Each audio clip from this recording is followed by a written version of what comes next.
Let me ask you something.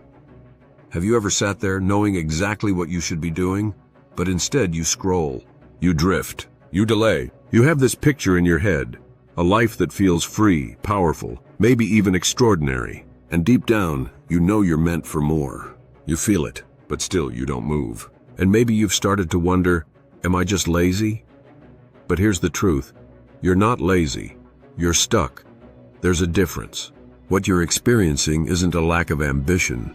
It's like standing at the bottom of a massive hill, looking up at everything you want to become, and feeling too heavy to take the first step.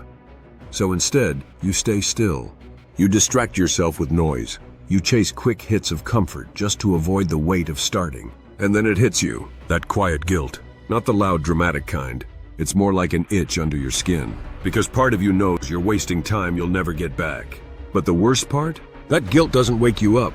Over time, you just get used to it. You carry it like background static. And eventually, you stop noticing it altogether. Then maybe a new year comes. Fresh calendar, same goals. You light the fire again, full of hope, excitement, maybe a little fantasy. But a few days in, that old fog returns. Procrastination.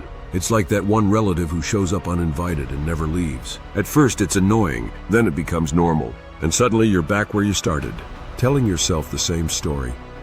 I'm just not disciplined. I'm just not motivated enough. I guess this is who I am. But I want to stop you right there.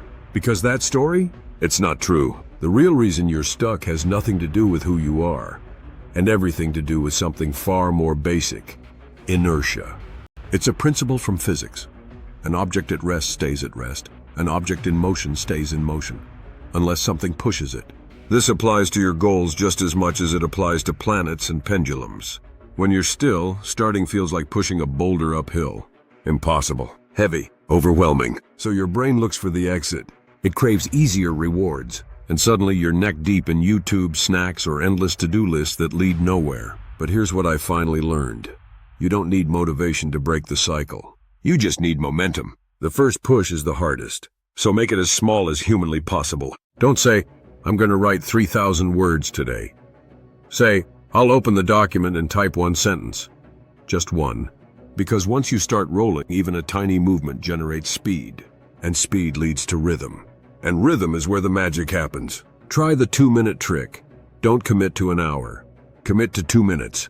Start cleaning, writing, studying, whatever it is, for just 120 seconds. When the song ends, you can stop.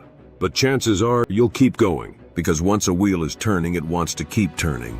And so do you. You're not broken. You're not lazy. You're just standing still. All it takes is one small push. So go ahead.